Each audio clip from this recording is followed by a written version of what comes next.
My family turned me into my bratty stepsister's full-time caregiver. They treated me like dirt, so I destroyed them twice as hard.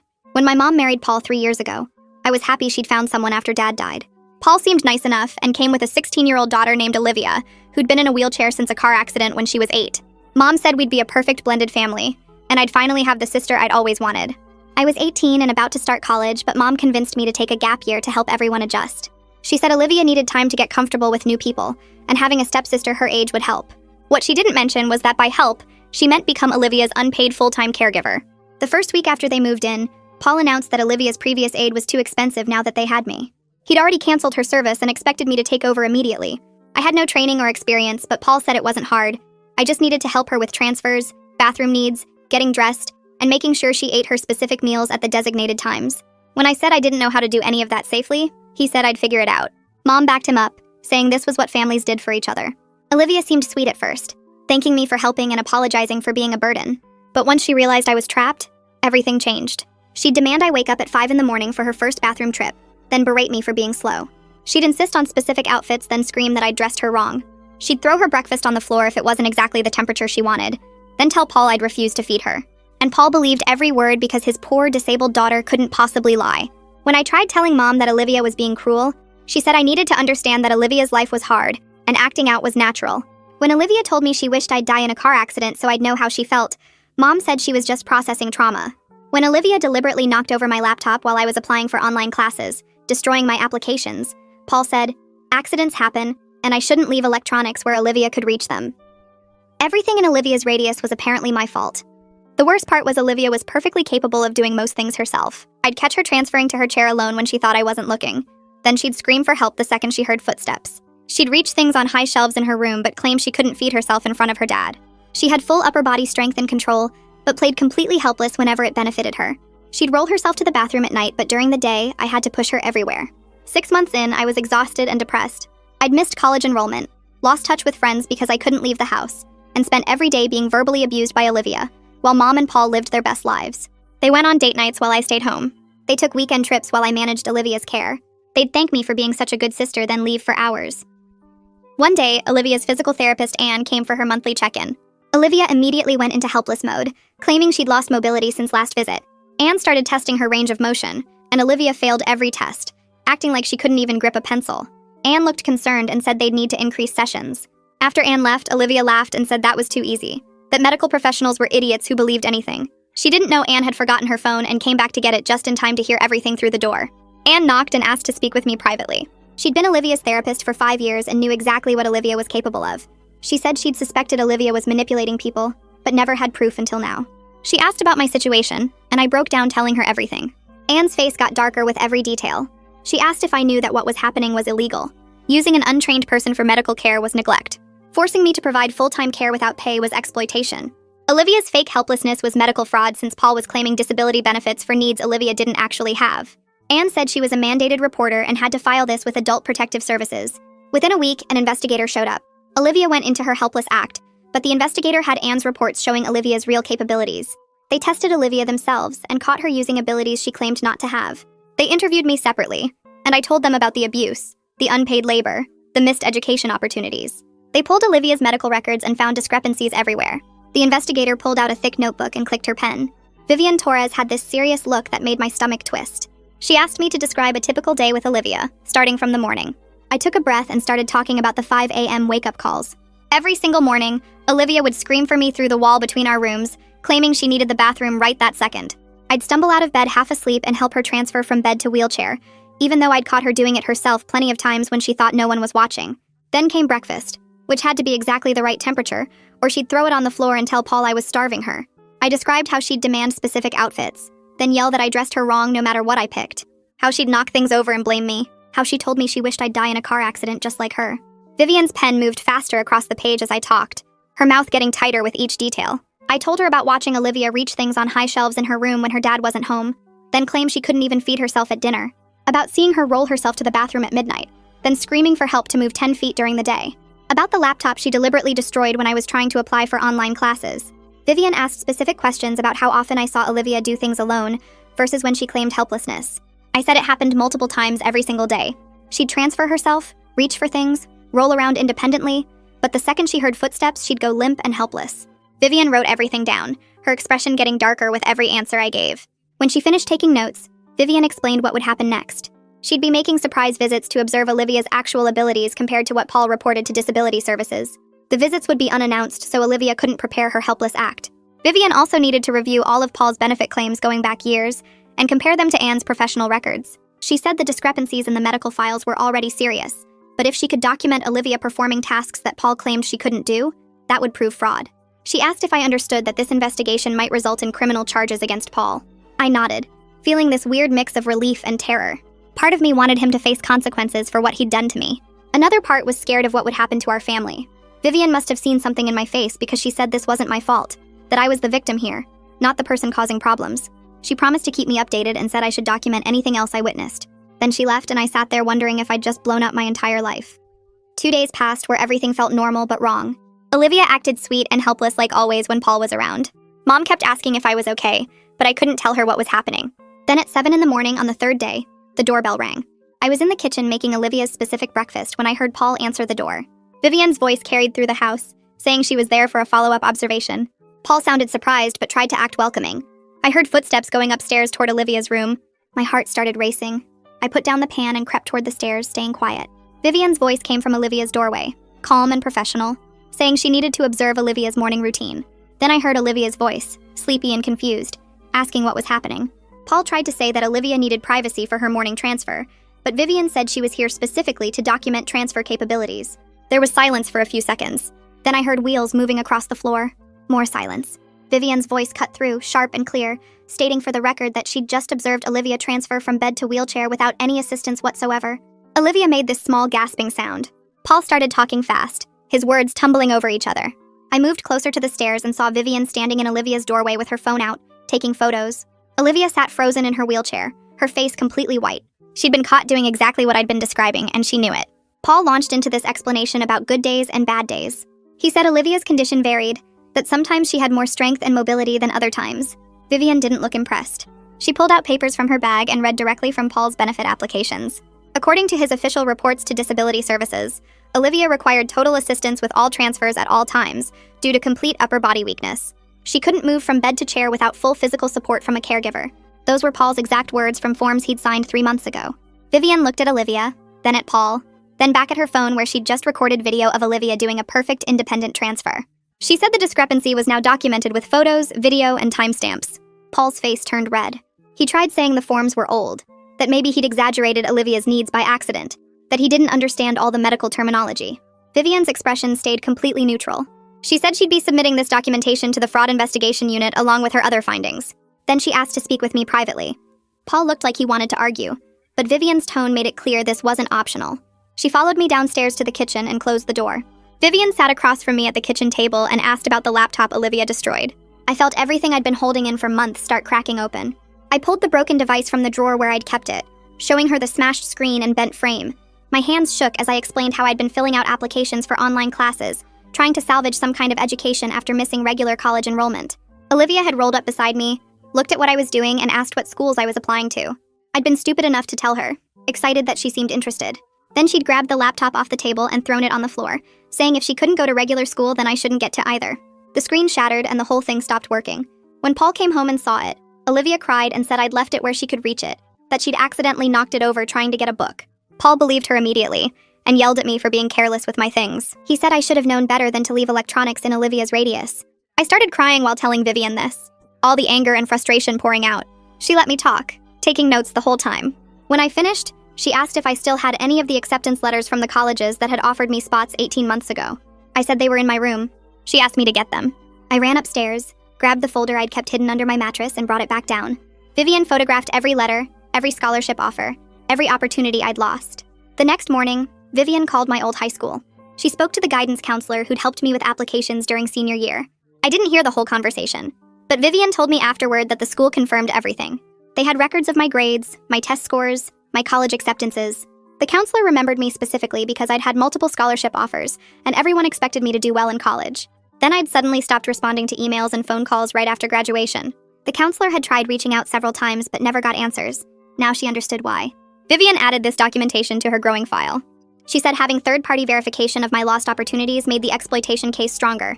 This wasn't just me claiming I'd missed college. This was proof from official sources that I'd had a clear path to higher education that got destroyed after Paul made me Olivia's caregiver. Every piece of evidence made the situation look worse for Paul, and I could see Vivian's determination growing with each new detail she uncovered. 4 days after the surprise visit, Vivian brought someone new to the house. His name was Raymond Torres, and he was a financial investigator who specialized in disability benefit fraud. He had the same serious expression as Vivian and carried a briefcase full of documents. Paul looked nervous when they both showed up together. Raymond explained that he'd been reviewing Paul's disability benefit claims going back 5 years, since Olivia first started receiving assistance payments. He'd compared Paul's reported care needs against standard benefit guidelines and found concerning patterns. According to Paul's applications, Olivia required round-the-clock care for basic daily activities. She couldn't transfer, couldn't dress herself, couldn't prepare food, couldn't perform any task without direct physical assistance. Based on those reported needs, Paul received maximum assistance payments every month. Raymond had calculated the total amount received over 5 years. He didn't say the number out loud right then, but his expression made it clear the amount was significant. He said he needed to compare Paul's claims against medical records and therapist assessments to determine if the reported care needs matched Olivia's actual capabilities. Paul tried to say that Olivia really did need all that help, that he wouldn't lie about his daughter's condition. Raymond's response was cold and professional. He said the evidence would speak for itself. Anne arrived later that same day with 5 years' worth of physical therapy records. She'd organized everything by date, with detailed notes from each assessment session. Vivian and Raymond spread the documents across our dining room table, while Anne explained what each report showed. At every single evaluation, Anne had documented Olivia's actual physical capabilities. The records showed consistent upper body strength, full range of motion in her arms, ability to grip objects, ability to support her own weight during transfers. Anne had noted multiple times that Olivia was capable of independent transfers with proper technique. She'd observed Olivia reaching for items, manipulating objects, and performing tasks that required significant strength and coordination. Anne pointed to specific entries where she'd recommended Olivia practice independent living skills because she had the physical ability to do them. The medical documentation directly contradicted everything Paul had reported to disability services. Where Paul claimed Olivia needed total assistance, Anne's professional records showed Olivia performing tasks independently. Where Paul said Olivia had no upper body strength, Anne documented full strength and mobility. The discrepancies weren't small differences in interpretation. They were complete opposites. Vivian and Raymond took photos of every relevant page.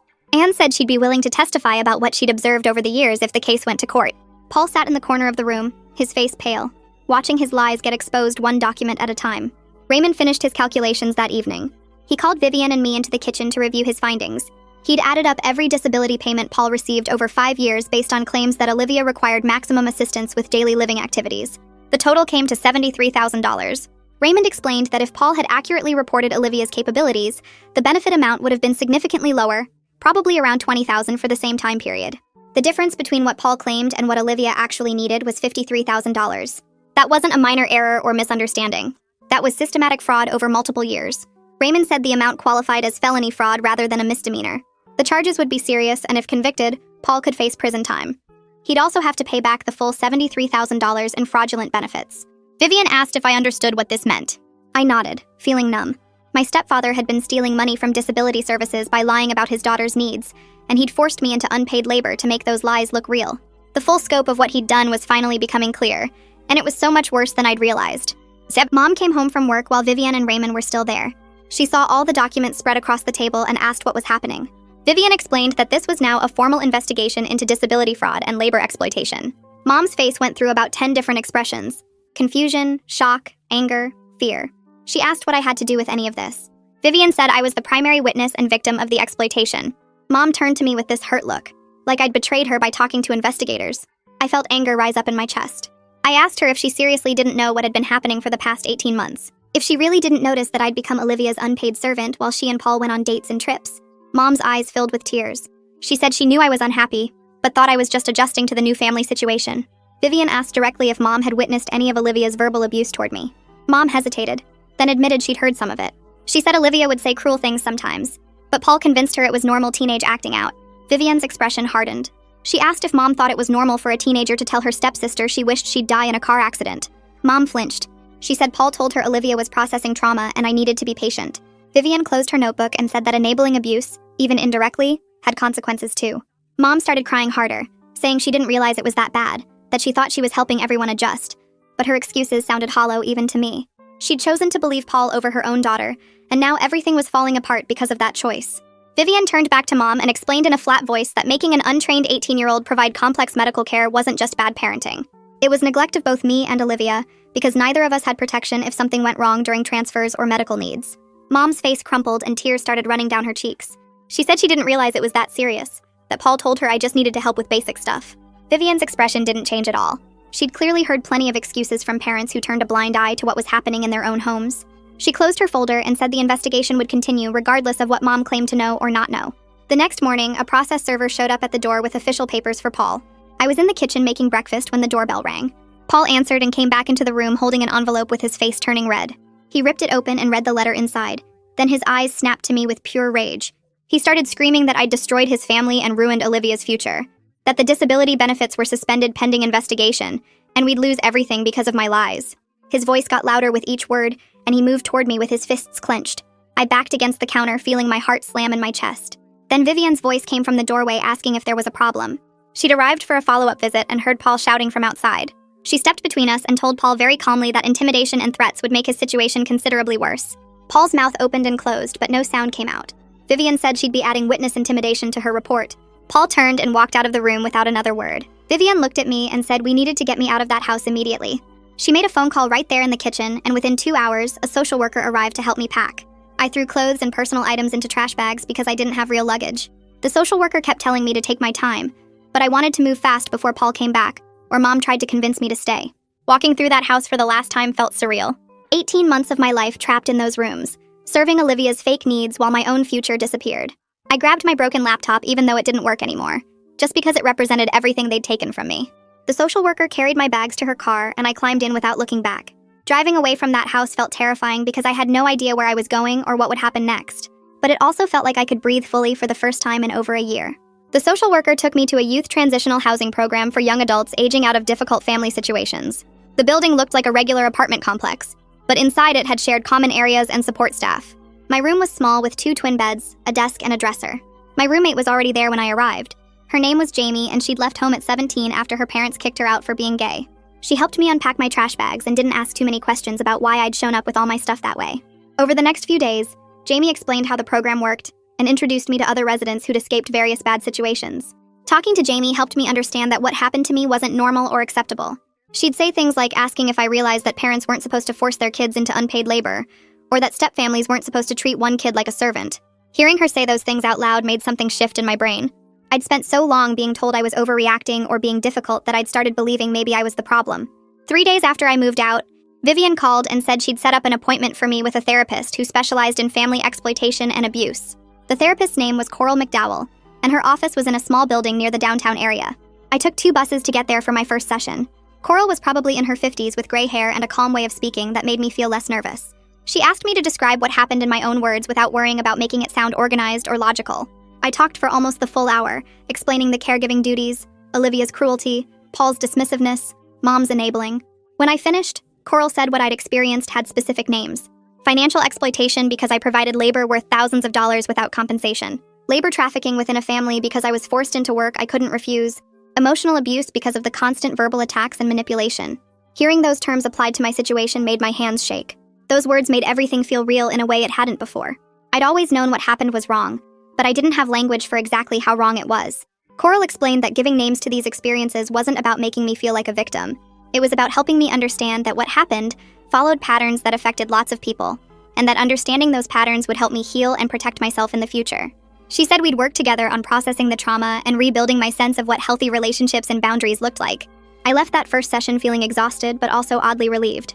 Someone with professional training had looked at my situation and confirmed I wasn't crazy or dramatic. What happened to me was serious enough to have official terminology and treatment approaches. The following week, I got a call from the prosecutor's office asking me to come in for a meeting. The prosecutor assigned to the case was named Keith Warner, and he had a small office filled with file boxes and legal books.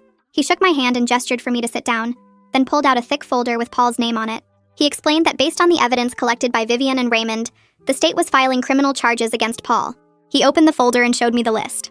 Welfare fraud for the false disability claims, labor exploitation for forcing me into unpaid caregiving work, child endangerment for putting me in a position to provide medical care without proper training where I could have seriously injured Olivia or myself, financial abuse for benefiting from my unpaid labor while claiming I was just helping family. The list went on for 2 full pages. Keith said each charge carried potential jail time, and Paul would also have to pay back all the fraudulent benefits, plus restitution to me for lost wages. Keith explained that Olivia wouldn't face criminal charges because she was a minor, and the law viewed her as being under her father's control and influence, but she'd be required to undergo psychological evaluation and treatment as part of the case resolution. The court wanted to understand why she'd participated in the fraud and what interventions she needed to prevent future manipulative behavior. The focus of the criminal case was on Paul as the adult who created and benefited from the fraudulent situation. He was the one who filed the false benefit claims, canceled Olivia's professional aid to save money, and forced me into the caregiver role. Olivia's cruelty toward me was terrible, but legally she wasn't the one responsible for the systematic exploitation. Keith asked if I had questions, and I asked what would happen if Paul was convicted. He said Paul would likely face prison time given the amount of fraud involved, probably 2 to 4 years depending on how the trial went. After meeting with Keith, I had to decide whether I wanted to pursue a civil case against Paul and Mom for the lost wages and educational opportunities. The criminal case would hold Paul accountable to the state, but a civil case would get me financial compensation for what they'd stolen from me. Keith referred me to Miriam Alston, a family court mediator who could help me understand my options and potential outcomes. Miriam had an office in the courthouse and met with me the next afternoon. She explained that in a civil case, I could sue for the fair market value of the caregiving work I'd provided, plus damages for the lost scholarship opportunities and delayed education. She said we'd need to calculate exactly how much my labor was worth, and how much my future had been set back by missing college enrollment. The process would take months, and there was no guarantee I'd actually collect any money even if I won, since Paul might not have assets to pay a judgment. But it would create a legal record of the harm done to me. Miriam pulled out a calculator and started running numbers. 18 months of full-time caregiving at minimum wage, assuming 40 hours per week, came to approximately $45,000 in lost wages. That didn't count the scholarship money I'd lost by missing college enrollment, which had been worth about $30,000 for my first 2 years. It also didn't account for the emotional distress, lost social connections, or delayed career start. Miriam said a civil case could potentially seek $75,000 or more in total damages. She asked if I wanted time to think about whether to pursue it. I looked at those numbers and thought about Paul and Mom going on date nights while I was trapped at home serving Olivia. I told Miriam I wanted to move forward with the civil case. They'd stolen almost 2 years of my life, and I wanted them to pay for every single day of it. Miriam scheduled a follow-up meeting for the next week to start the civil case paperwork. I left her office feeling like I'd taken another step toward making them pay for what they'd stolen from me. The money mattered, but what mattered more was the official record that what they did was wrong and had real consequences. I spent the next few days at the transitional housing trying to adjust to having my own space and my own schedule. Jamie showed me how the kitchen worked and introduced me to the other residents. Everyone there had left bad family situations, and nobody asked questions they didn't want to answer themselves. It felt safe in a way I hadn't experienced in 18 months. 3 days after my meeting with Miriam, my phone rang with Mom's number. I stared at it for a full minute before answering. Her voice came through shaky and desperate, already crying before she got a single word out. She begged me to drop the case against Paul, saying he might go to jail and they'd lose the house if he got convicted. She kept saying she understood I was hurt, but this would destroy their whole life together. I listened to her sob for maybe 30 seconds before I cut her off. I told her she should have thought about that before she let Paul turn me into unpaid labor for a year and a half. I told her she chose him over me every single day, and now she had to live with that choice. Then I hung up while she was still crying. My hands shook after I ended the call, but I didn't feel guilty. She'd had dozens of chances to protect me, and she picked him every time. Anne called 2 days later and asked if she could stop by the transitional housing to check on me. She showed up that afternoon with a thick folder of papers. We sat in the common room and she spread out documentation from every single visit she'd made to the house over the past 18 months. She'd noted my exhaustion in her records. She'd written observations about how thin I'd gotten and how I flinched when Olivia yelled. She'd documented dates when I had dark circles under my eyes or seemed withdrawn. Anne said she wished she'd realized sooner what was really happening to me, that she'd suspected something was wrong but didn't put all the pieces together until she heard Olivia laughing about fooling medical professionals.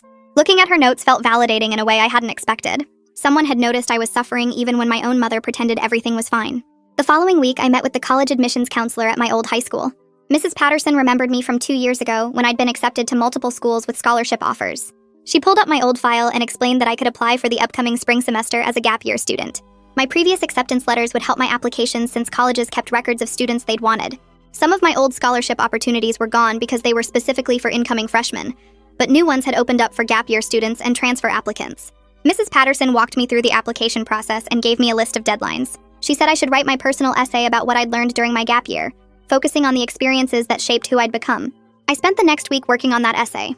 Writing about the past 18 months felt like pulling glass out of a wound, but I focused on what I'd learned about exploitation and advocacy and standing up for myself. I wrote about recognizing when someone was taking advantage of me and finding the courage to speak up even when my own family told me I was wrong. I wrote about Anne believing me when nobody else would, and how that changed everything. When I brought the finished essay to Mrs. Patterson, she read it right there in her office. She looked up at me with tears in her eyes and said it was the most powerful essay she'd read in 20 years of counseling. She said any college would be lucky to have a student with my strength and self-awareness.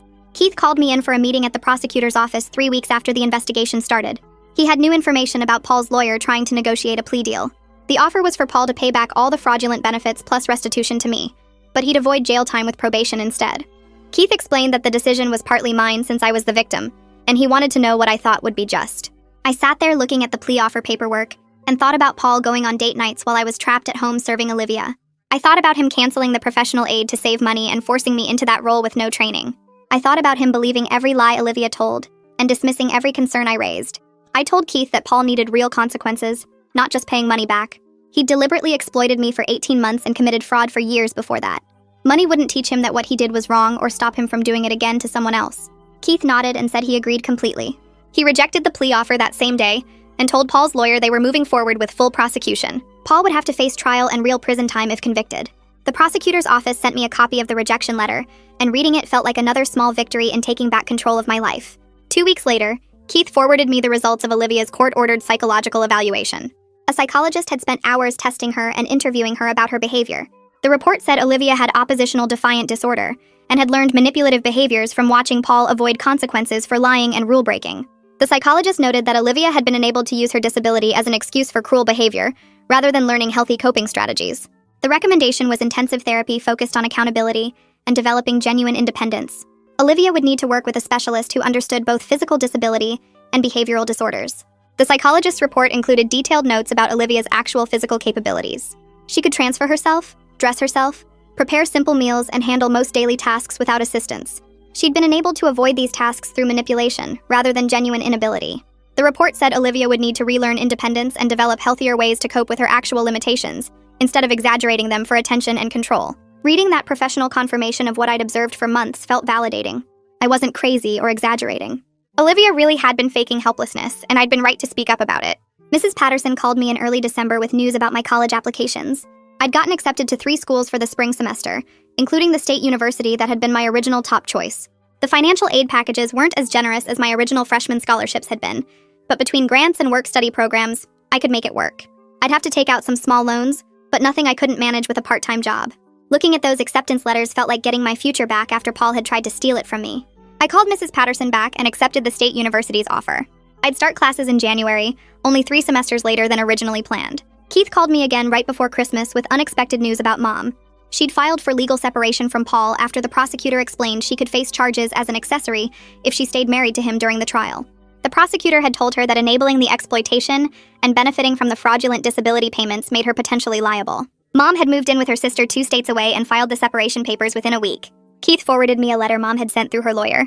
She apologized for not protecting me and said she finally understood how badly she'd failed as a mother. The apology didn't make excuses or blame anyone else. It just acknowledged what she'd done wrong and said she was sorry. I read that letter 3 times trying to figure out how I felt about it. The apology felt real, but it also felt too late. She'd chosen Paul over me for 18 months and only left him when her own freedom was threatened. I put the letter in a drawer and didn't respond. Maybe someday I'd be ready to talk to her, but that day wasn't today. Coral's office had soft lighting and comfortable chairs that made it easier to talk about hard things. When I showed her Mom's letter, she read it carefully before looking up at me. She asked how the apology made me feel, and I told her it seemed real, but also convenient timing since Mom only left after the prosecutor mentioned possible charges. Coral nodded and explained that acknowledging an apology doesn't require forgiveness, especially when someone apologizes mainly to protect themselves. She said I could recognize Mom's words without letting her back into my life, that healing didn't mean pretending everything was okay now. We talked about how Mom had 18 months to choose me over Paul, and only made that choice when her own freedom was at risk. Coral helped me understand that my anger was valid even if Mom was sorry, that I didn't owe her anything just because she finally admitted she was wrong. I left that session feeling lighter, like I had permission to put myself first without guilt. 6 weeks after Vivian first knocked on the door, I sat in a courthouse waiting room wearing the nicest clothes I owned. Keith had prepared me for what to expect at the preliminary hearing, explaining that I'd need to describe my daily routine as Olivia's caregiver, and how Paul had dismissed every concern I raised. The courtroom was smaller than I expected, with wooden benches and fluorescent lights that made everything look washed out. Paul sat at the defense table in a suit, looking nothing like the man who used to thank me for being such a good sister while leaving me trapped at home. The judge asked me to state my name and age for the record. Then Keith started asking questions. I described waking at 5 every morning for Olivia's first bathroom trip, the specific meals at designated times, helping with transfers and dressing despite having no training. Keith asked about the verbal abuse, and I told the judge how Olivia would scream that I was too slow, throw food on the floor, tell me she wished I'd die in a car accident. Paul's lawyer objected twice, but the judge let me continue. When Keith asked about my laptop, I explained how Olivia had deliberately knocked it over while I was applying for online classes, destroying my only chance at continuing my education. I described how Paul said accidents happen and blamed me for leaving electronics where Olivia could reach them, even though she'd done it on purpose. The whole testimony took almost an hour, and my hands were shaking by the end. Paul's lawyer stood up for cross-examination and immediately tried to paint me as a rebellious teenager who resented helping family.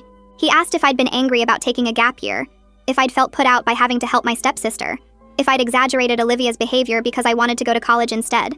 I answered honestly that yes, I'd been frustrated, but that didn't change the facts about what happened. Keith objected when the lawyer suggested I was lying for attention, and the judge sustained it. Then Keith presented Anne's testimony from her written statement, describing how she'd suspected manipulation for months, and finally heard Olivia laughing about fooling medical professionals. He showed the investigators photos of Olivia transferring herself and reaching high shelves, contrasted with Paul's benefit applications claiming she needed total assistance at all times. Raymond's financial analysis showed $73,000 in fraudulent payments over 5 years. The evidence covered the defense table in neat stacks of paper, each page another proof that I'd been telling the truth. Paul's lawyer tried to argue that the discrepancies were honest mistakes, that Olivia's abilities varied day to day. But Keith pointed out that Paul had consistently reported maximum disability for years, while Anne's records showed steady capabilities. The judge took less than 10 minutes to decide after hearing all the evidence. She said there was sufficient evidence for trial on all charges, including welfare fraud, labor exploitation, and child endangerment. Paul's lawyer immediately requested bail reduction, arguing that Paul had strong community ties and wasn't a flight risk. Keith countered that Paul had exploited 2 minors in his care for financial gain and showed no remorse. The judge denied the bail reduction, but allowed Paul to remain out on bail with strict conditions. No contact with me whatsoever, and any contact with Olivia had to be supervised by a court-approved monitor. Paul's face went red when the judge read those conditions, and I felt a surge of satisfaction knowing he couldn't intimidate me anymore. The judge scheduled the trial for late March, about 4 months away, and dismissed us. I walked out of that courthouse feeling like someone had finally listened to me and believed what I said. 2 weeks later, Coral called me at the transitional housing to say Olivia's therapist had a letter for me. I picked it up the next day, my stomach tight with nerves about what Olivia might have written. The letter was 3 pages long in Olivia's handwriting, and it started with an apology. She wrote that she'd been cruel and manipulative, that she'd taken out her anger about the accident on me because I was an easy target. She said therapy was helping her understand why she'd acted that way, how she'd learned to control people by playing helpless, and how wrong that was. The letter acknowledged specific things she'd done, like destroying my laptop and telling me she wished I'd die and said she was ashamed of those actions now. She asked if we could talk sometime, said she wanted to try to make things right even though she knew that might not be possible. Reading it made my chest feel tight and my eyes burn with tears I didn't want to cry. Part of me wanted to believe she meant it, but another part remembered 18 months of abuse and didn't trust anything she said. I brought the letter to my next session with Coral, and we spent the whole hour discussing whether I wanted to respond. Coral asked what I hoped to gain from talking to Olivia, and I realized I didn't have a good answer. I wasn't ready to forgive her or rebuild any kind of relationship, and talking to her wouldn't change what she'd done to me. But I also had things I wanted her to know about how her actions had affected me, things I'd never gotten to say when I was trapped in that house. Coral suggested I could write a letter explaining my feelings that Olivia's therapist could share with her in session, giving me a voice without requiring direct contact. That felt right, like I could have my say without opening myself up to more manipulation. I spent 3 days writing that letter, describing how her cruelty had made me feel worthless, how she'd stolen my education and future, how I'd lost friends and opportunities because of her lies. I didn't offer forgiveness or suggest we talk later. I just told her the truth about the damage she'd caused and said I needed her to leave me alone while I rebuilt my life. I gave the sealed letter to Coral, who promised to pass it to Olivia's therapist. January came with snow and the start of spring semester at the state university. I'd missed 3 semesters of college, watching friends from high school post about dorm life and football games, while I was trapped as an unpaid caregiver, and finally being on campus felt like getting my life back. My classes were challenging in ways I loved. Professors who expected me to think critically and participate in discussions about psychology and social work. I'd declared a social work major after realizing I wanted to help other people escape exploitative family situations, and my introduction to social work class felt like it was designed specifically for me. The other students were focused on learning instead of manipulation, and being surrounded by people working toward futures instead of tearing each other down made me feel human again. I studied in the library between classes, joined a student organization for future social workers, and ate lunch in the dining hall while doing homework. Every normal college experience felt precious because I knew how close I'd come to losing all of it. My work-study job was in the campus library, shelving books and helping students find research materials. The work was quiet and gave me time to think, and earning $9 an hour felt incredible after 18 months of forced unpaid labor. I got my first paycheck 2 weeks into the semester and stared at it for a full minute before depositing it on my phone. That money was mine. earned through work I'd chosen to do, and nobody could take it away or tell me I owed it to them. I used part of it to buy new clothes since most of what I owned was old and worn out, and put the rest toward textbooks and supplies. The independence of earning my own money and making my own choices about spending it felt like proof that I'd escaped, that Paul and Olivia no longer controlled any part of my life. Jamie from the Transitional Housing Program had also started at the State University for spring semester, and we met for coffee between classes once a week. She understood family trauma in ways my old friends never could, because she'd lived through it herself, leaving home at 17 after years of her parents using her as free childcare for her younger siblings. We talked about setting boundaries with families who'd exploited us, about feeling guilty for choosing ourselves over people who'd never chosen us, about rebuilding lives that other people had tried to destroy. She was the first real friend I'd made since losing touch with everyone during my caregiver imprisonment, and having someone who understood made the hard days easier. We studied together in the library, complained about difficult professors, and reminded each other that we deserved the futures we were building. Keith called me in late February to say Paul's trial was scheduled for late March, about a month away. He wanted to meet and prepare me for testifying, explaining that the trial would be more intense than the preliminary hearing, and Paul's lawyer would try harder to discredit me. We met at his office downtown, and he walked me through likely questions: how to stay calm when the defense attorney tried to rattle me, what to do if I felt overwhelmed on the stand. He showed me the evidence he'd be presenting, including Anne's testimony, the investigator's photos, Raymond's financial analysis, and Olivia's own admission that she'd faked helplessness. Keith said the evidence was overwhelmingly in our favor, but trials were unpredictable, and I needed to be prepared for Paul's lawyer to paint me as a liar or exaggerator. He had me practice answering hostile questions until I could respond calmly without getting defensive. By the end of the meeting, I felt nervous but ready, knowing that testifying meant facing Paul again, but also meant making sure he faced real consequences for what he'd done. The week before the trial, Keith called me between classes. Paul's lawyer wanted to make a final plea offer to avoid going to trial. Keith explained the terms over the phone while I sat on a bench outside the library. Paul would admit to reduced charges, serve 18 months in jail, get 5 years probation after release, and pay back all the fraudulent benefits plus my lost wages. Keith said it was a decent offer that guaranteed consequences without the risk of trial. I listened to him lay out the numbers and the timeline, but something about it felt wrong. Paul would admit to lesser charges, spend less than 2 years locked up, and then move on with his life, like what he did wasn't that serious. I told Keith I wanted Paul to stand in court and admit exactly what he did, not hide behind reduced charges that made it sound less awful than it was. Keith got quiet for a second, then said going to trial was risky because juries were unpredictable and we could lose everything. But he also said he believed we had a strong case with all the evidence, and if I wanted to push for full accountability, he'd support that decision. I said I wanted the trial. Keith said he'd reject the plea offer and we'd see Paul in court. The trial started on a Monday morning 3 weeks later. I sat in the front row of the courtroom with Anne on one side and Jamie on the other for moral support. Paul sat at the defense table in a suit that made him look respectable, nothing like the man who'd turned me into unpaid labor for 18 months. The jury filed in and took their seats, 12 strangers who'd decide if Paul faced real consequences or walked away. Keith stood up and gave his opening statement, laying out the charges and promising to prove Paul had committed welfare fraud, labor exploitation, and child endangerment.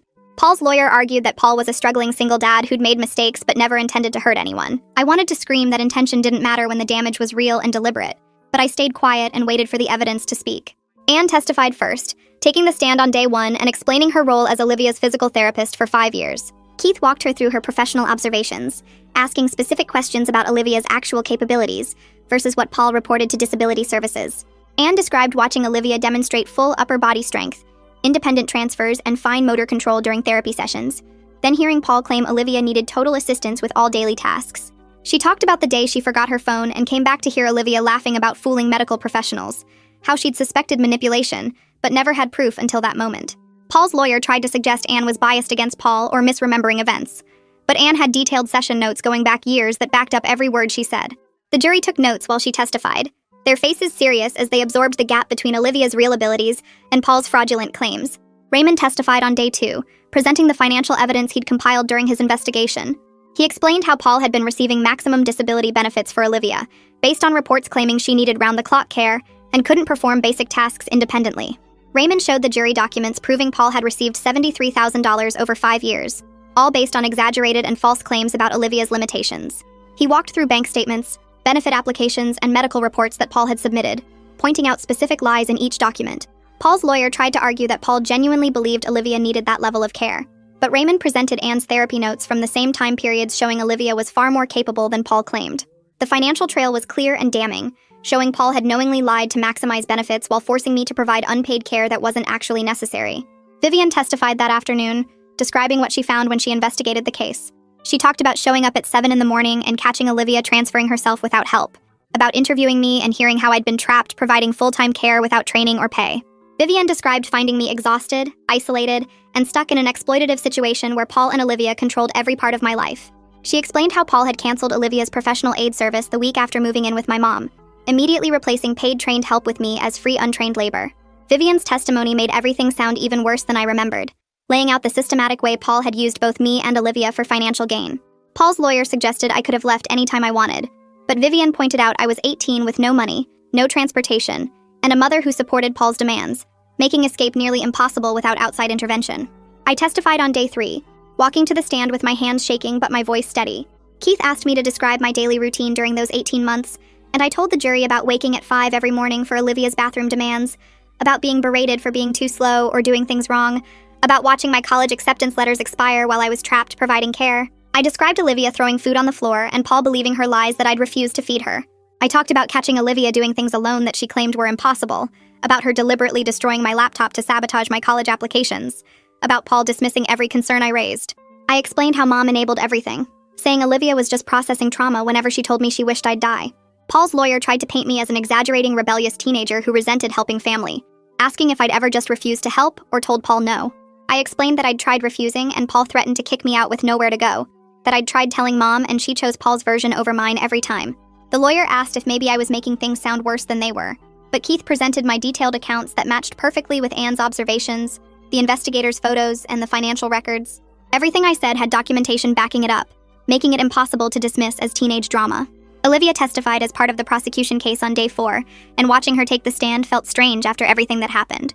She admitted that she'd faked helplessness and manipulated everyone around her, that she'd been cruel to me because she was angry about her limitations, and I was an easy target. She cried while describing how Paul encouraged her to exaggerate her needs to maximize benefits, how he'd coached her on what to say to doctors and disability examiners. Olivia said Paul told her the extra money would give them a better life, that she was helping the family by playing more disabled than she actually was. She talked about taking her anger at the car accident out on me, about enjoying the power of making me do everything for her even when she could do it herself.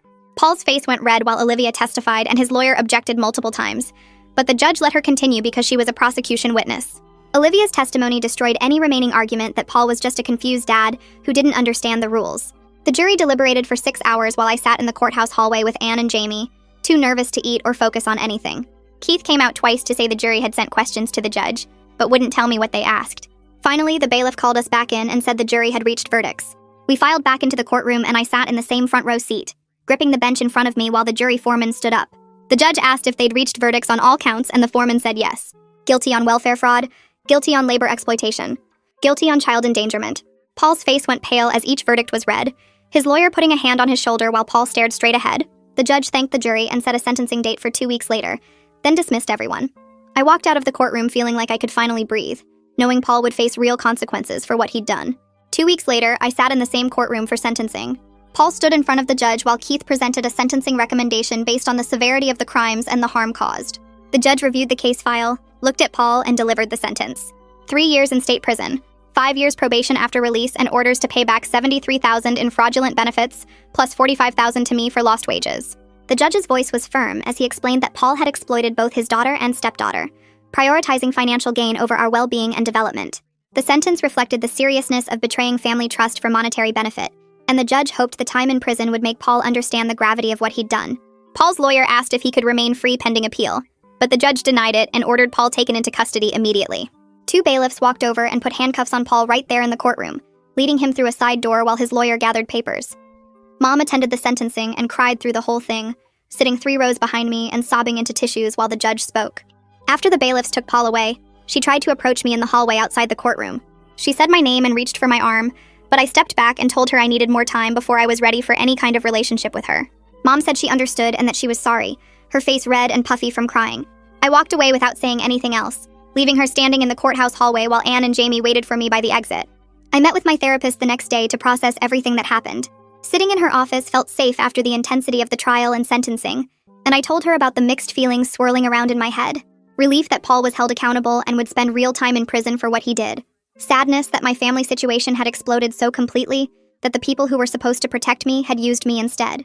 Anger that it took outside intervention to stop the exploitation. That my own mother hadn't chosen me over Paul until forced to by legal consequences.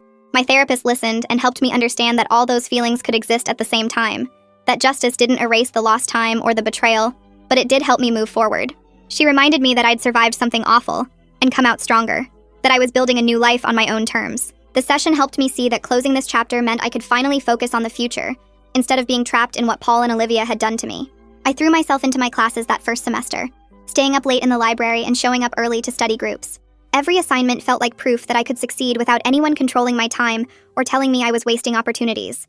When final grades posted in December, I stared at the 3.7 GPA on my screen and felt something shift inside me. My psychology professor pulled me aside after our last class and asked if I'd ever considered graduate school. She said my paper on family systems and power dynamics showed real insight, and that I had the kind of analytical mind that would thrive in advanced study. I thanked her and said I'd think about it, but mostly I felt proud that someone saw potential in me based on my actual work, instead of how well I could follow orders. The spring semester started with news from Olivia's therapist through the court reporting system. Olivia had enrolled in regular high school classes instead of continuing home instruction. Her therapist noted that attending school with other students was forcing Olivia to develop genuine independent skills, since she couldn't manipulate classmates the way she'd manipulated family. The report mentioned Olivia was learning to ask for help appropriately, instead of faking helplessness, and that she was taking responsibility for her actions in therapy sessions. I felt weird reading about her progress, like I was supposed to care but couldn't quite get there yet. Part of me hoped she was actually changing, but another part remembered every cruel thing she'd said and didn't trust that real change was possible. The restitution payment started arriving in February through a court-managed account. The first deposit was $8,000, a chunk of the $45,000 Paul owed me for lost wages. I sat at my laptop staring at my bank balance and feeling like I was looking at someone else's account. I'd never had more than a few $100s at once in my entire life. I transferred most of it straight to my tuition account for next year, treating the money exactly like the scholarship replacement it basically was. The rest went into savings for textbooks and living expenses. Every dollar felt like reclaiming something Paul had stolen, turning his exploitation into my education. Jamie and I started apartment hunting in March for sophomore year. We found a 3-bedroom place near campus that needed a third roommate, and Jamie's friend from her biology class wanted to move out of the dorms. The apartment had old carpet and a kitchen that barely fit 2 people, but it was ours. We signed the lease in April, and I felt actual excitement about moving in. These were roommates I chose, people who treated me like an equal instead of unpaid help. The apartment represented the kind of normal college living situation I should have had all along, the life Paul had tried to prevent me from having. Mom texted me in late May asking if we could meet for coffee. 6 months had passed since the sentencing, and I'd ignored most of her previous messages. Coral and I had discussed boundaries in therapy, talking about what kind of contact I was comfortable with and what my limits were. I agreed to meet Mom at a coffee shop near campus with a firm 1-hour time limit. I got there first and picked a table near the door, so I could leave easily if I needed to. Mom arrived 10 minutes late, looking older than I remembered. She ordered tea and sat down across from me, her hands shaking slightly as she wrapped them around the cup. She told me she'd been in therapy since the trial, working with someone who specialized in family dynamics and codependency. She said her therapist was helping her understand how she'd enabled Paul and failed to protect me. Mom didn't make excuses or try to justify what she'd done. She just listed the ways she'd been wrong, acknowledging that she'd chosen her marriage over my safety, and that she'd dismissed my complaints because facing the truth would have meant admitting she'd made a terrible mistake. She said she wanted to do better and asked what that would look like for me. I told Mom I appreciated her taking accountability, but I wasn't ready to have her back in my life regularly. The hurt was too deep and too recent for me to pretend everything could be normal between us. We agreed to occasional supervised meetings where she could demonstrate changed behavior over time, maybe once every few months in public places with clear time limits. Mom's face crumpled a little, but she nodded and said she understood. We finished our drinks in awkward silence, and I left feeling emotionally exhausted, but also relieved that I'd held my boundaries. Anne called me in June with an unexpected request. She was organizing a training session for healthcare providers about recognizing signs of family exploitation and caregiver abuse. She asked if I'd be willing to speak about my experience to help professionals identify similar situations with their patients. The idea scared me at first, talking about everything that happened in front of strangers who worked in medicine.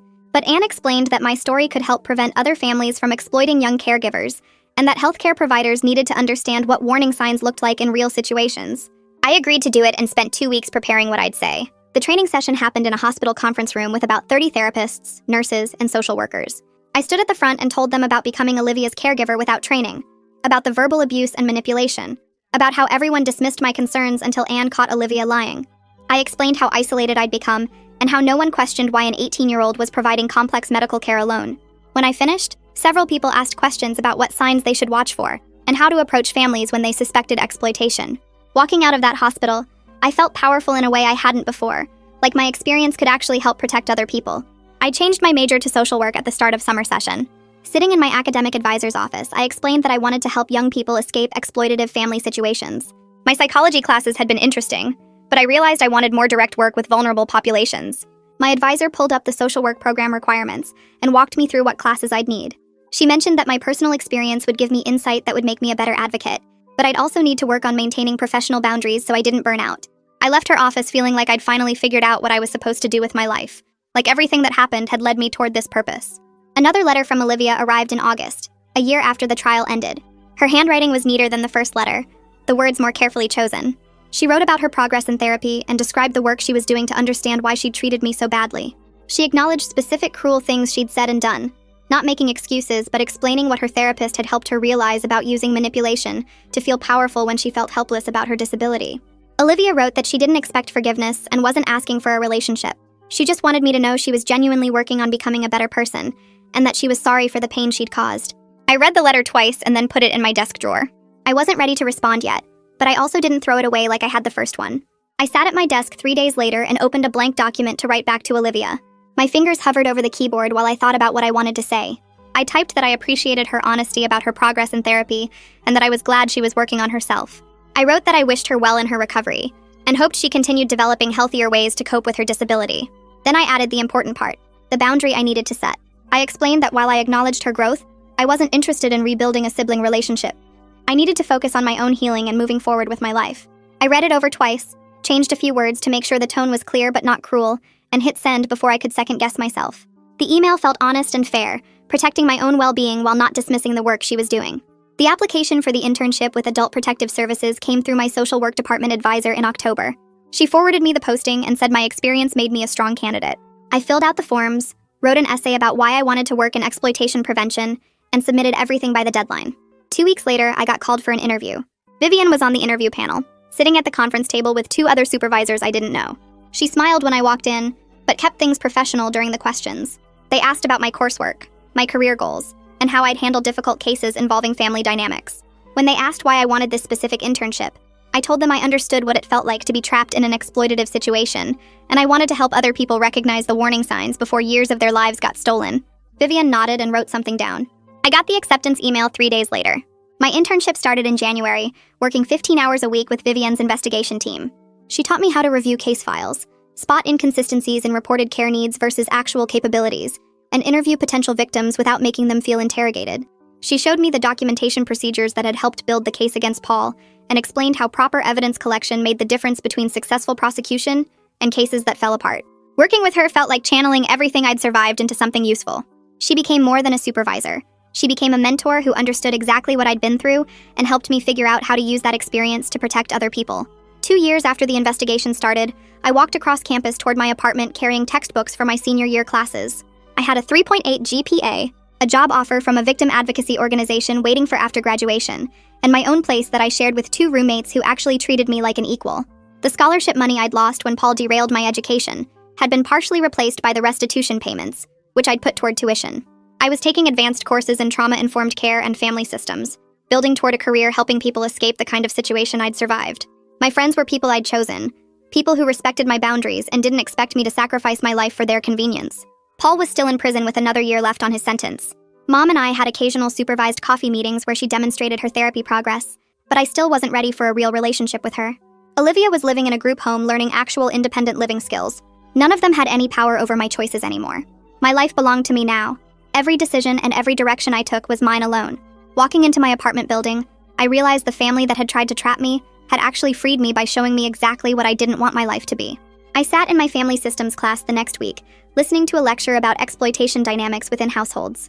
The professor described patterns of forced caregiving, isolation tactics, and how abusers convinced victims that mistreatment was normal family obligation. Everything she said matched what I'd lived through. After class, I stayed behind and told her about my experience. She asked if I'd be willing to do a presentation for next semester's class about recognizing exploitation from a survivor perspective. I agreed immediately. Escaping that house had been the best thing that ever happened to me, even though getting there had been painful and scary. I was stronger now, more aware of manipulation tactics, more confident in setting boundaries. I'd learned to recognize when someone was trying to take advantage of my willingness to help. My commitment to helping other people escape exploitation came directly from understanding how easy it was to get trapped and how hard it was to get out. My life was genuinely mine now, built on choices I made for myself rather than obligations forced on me. That freedom was worth every difficult moment I'd gone through to get here. I walked out of that classroom knowing exactly what I wanted to do with my future, and nobody could take that certainty away from me.